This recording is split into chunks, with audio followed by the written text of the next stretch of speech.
Black guy must always die first. And women too shall die, except for one. I feel like those are the rules of one horror movie. Always split up, never bring an extra flashlight. Always go up the stairs. Your car, hey, leave the lights on when you turn it off. See a Have noise, go check it out alone. Get really high. Yeah. Everywhere. Yeah. Tell everybody you'll go into the woods and check it out. Be right back. All right. Hi, Reject Nation. I'm Greg Alba. I'm Jonold. I'm Perri. Perri Nemiroff is with us today, horror fanatic, and she has her own YouTube channel. Guys, go check it out right away. So, we're going to do a video today. I don't know exactly what the title of this video is. It's whatever the title of the video is. But as we're filming this, we don't have one. You see over at our Patreon, where we do a lot of shit. David Gandy, he is one of our top pledges over there. And one of our reward tiers is whatever video you request, we must definitely cover and put up on the YouTubes. And he asked for something that is not a reaction. And I'm always making jokes about how people don't ask for stuff that's not reaction related, thinking that like, they don't think we're more than just reactions. And then now we're put in a position where we haven't really had time to prepare for a discussion video. So let's see how this turns out. Basically, what we all think is required to make a great horror film. And we just have bullet points that we quickly wrote up.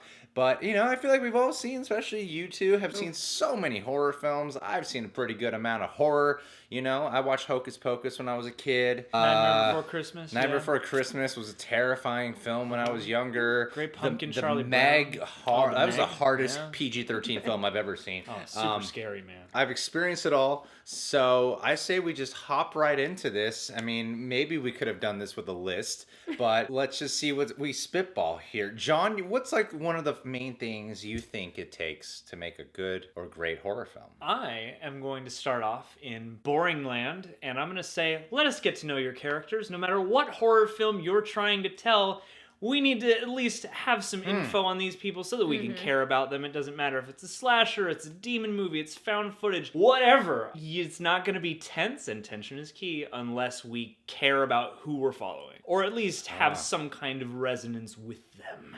Interesting. And you said you had like a boiling point? Yeah, I called it my like bullet point supreme because this is what it always comes down to. You kind of just like tapped into it a little bit. I feel like so many people go into a horror movie and they just want like the cool kill or something flashy to happen, and really none of that matters if you don't have a good script and a good story and strong characters. That's really what it all comes down to, because if you have the nuts and bolts of that, anything can be terrifying when it's earned through things like that. And even things that aren't as overtly terrifying can be more terrifying if you have that down. I have The Haunting of Hill House on my mind right now because I'm obsessed with it, but that's the perfect example to me of a very recent TV show that is a million times more scary because you're so invested in that family and because of the way the story in that is structured. That is all I've heard about that show so far, is like the character stuff. All I want to do is watch that show over and over and over again. See, I gotta disagree with you guys. I think that if you put jump scares in more often, I think that matters more than character work. Honestly, here's what I want from character work, right? Some teenagers. I think if we just get some good, like maybe hot white teenagers, maybe a black guy, you throw them in there, and that's all you really need to make a good horror. Like, I'm thinking Jason Takes Manhattan. I'm thinking Halloween 5, Revenge something of about Michael Michael Myers, Myers, Revenge of, something like that, where you don't really need, what you need are a lot of gore and a lot of kills. I'm thinking like Saw 5.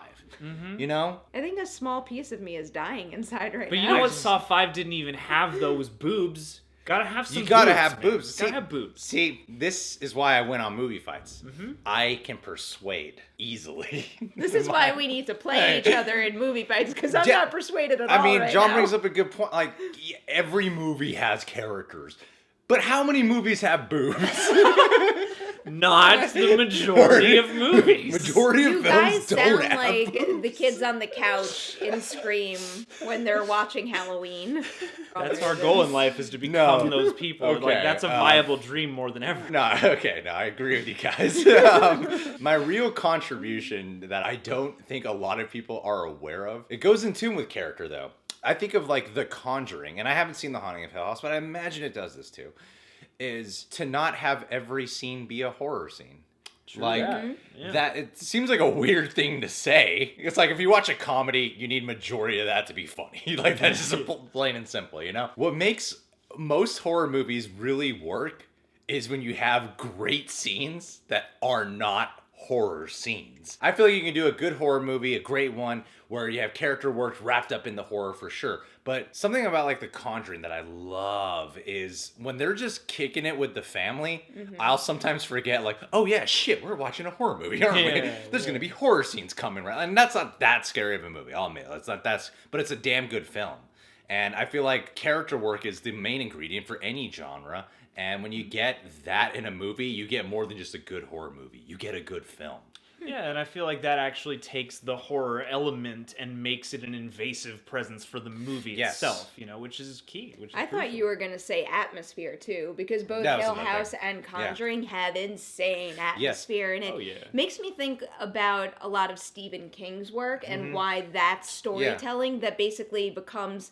I mean, it almost becomes a part of you. It consumes you, becomes a part of your life, because he's a writer who goes that extra length to actually set the scene and let you live with the characters, live in a specific town before anything scary actually happens. And you walk away feeling like you've had such a well-developed, like, thorough scare. Yes, I completely agree with that. Like the same things you would say for any great film, you would say it for a horror movie. And I kind of find it funny that when people try to dissect what makes a good horror movie, I'm like, it's the same shit that is required for any film. It really is. Like tone, mood. I feel like finding that with a horror movie is especially important because you know, you think about like The Shining, that constant deliberate pacing, that dread feeling throughout, or something like The Thing even, which is a completely different kind of horror movie, but the sense of isolation that's developed throughout that whole film, like knowing your tone, but then also having touches that are not horror. In The Thing, it's not always a crazy creature feature. Some of the intensity of that film comes from when they're turning on each other in a psychological format of like, who has this? Who has, you know, Kurt Russell's trying to figure it out, and they're all trying to kill Kurt Russell. Or even in The Shining, when they're on the road trip, it's still kind of a creepy, ominous tone, but him laughing with them, those elements always add such an extra dimension to it. I feel like for anything to be effective in any movie, you have to let the audience feel what the opposite is as well. Can I give a backwards bullet point, like a bullet point not to do, that I think a lot of horror movies fall into this? Definitely. Don't just kill a character for the sake of killing a character. Yeah. It can't just be a kill to kill. That kill needs to have value, whether it's because you've grown attached to that character or you're doing something innovative that nobody's seen before, or that kill is going to further the story overall. Because my genre love comes from Scream. I am just like the queen of 90s campy slasher flicks, and a lot of it is just a body count, like going after one teen after the next. But you can't resort to that all the time. I think there's certain movies that play into that vibe and do it well, but they find a way to justify it. But there's a lot of things out there that I keep seeing where it's like, oh, we're 15 minutes in, I know someone's gotta die. Yeah.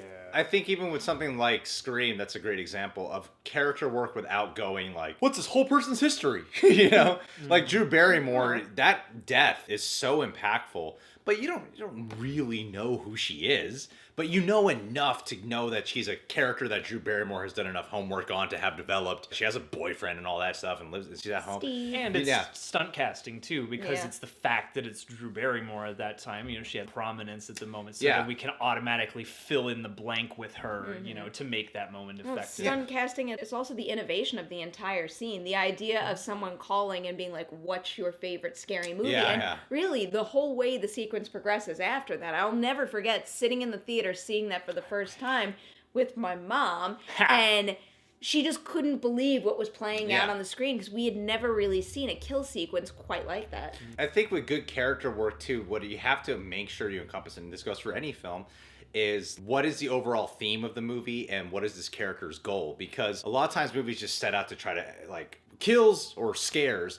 But if there's nothing underneath that to give it that extra layer of nuance, then you kind of got a bland horror film. It's like, it's all the same shit you would say for any movie. But like, I think for horror especially, to be effective, that has to work. I'm going back to the movie The Thing again because I watched it very recently again. I'm like, I don't really know these guys. I don't. And I don't even know why they're actually there. Like, I've seen it twice now and I'm like, why are they here in the snow? I can't even recall why. But you could tell through the dialogue that they're fully realized characters, and that's enough to make you care about its dynamics more than just what's their background. Is that enough to care about them? The dynamics of how they interact with other characters is a major effect into what goes on for the rest of the movie as well. Yeah, that stuff can say a lot. I feel like a lot of people mistake character development for just, oh, let's show some family photos or a flashback or something. Yeah. But really, it can be as simple. That's why so many Tarantino movies work, is because it's like, oh, what would these two be talking about that can showcase their personality in a fun way?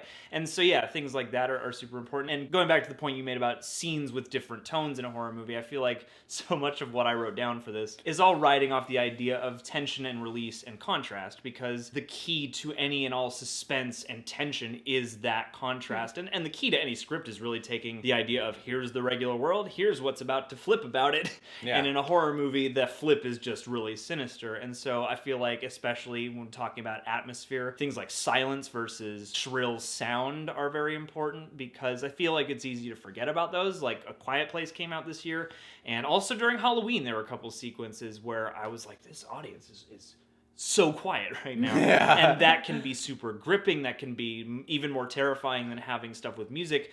Or on the flip, shrill sound is so jarring and so claustrophobic. It's like you can use elements like that to really, in clever ways, make your horror that much more potent. It's not just about kills or even the story. It's in the sort of oral visual presentation of it. Sound design is so important for horror, because I'll just never forget the process of making my own horror movies and shorts in film school. And you sit there and you watch the footage with nothing under it, but then the second even putting in something silly like footsteps, that could completely change how you view a scene. Another really small, like seemingly trivial detail that's really important for building tension and building dread is insert shots. It's like whenever you make a movie, you go, oh, I want to get the big wide shot, the hero shot, the one that everybody's going to remember. But there's all these little details that you need in order to pave the way for the big kill. And it's so easy to overlook the importance of those tiny details.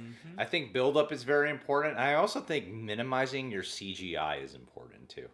Like, I can't really think of a horror movie that had sequences where it's only because anytime it's only CGI, it pulls you out. Especially in horror, because the whole point is nightmares come to life, and the more you're sitting there going, that's not even real. there. It's the reach out and touch it vibe too. It's like this idea of when you see something terrible happen to a character that you love, you can almost feel the pain yourself too, to a degree. And the second it becomes something that's very, digital and done in post, it loses that touch. I think for a horror psychological thriller, putting you in their shoes. If you notice, almost everything we're saying always comes back to the character. And there's a reason why. Is because if you know how to put the audience in, like the movie Hereditary is like a horror drama. Did you like that movie? I can't remember now.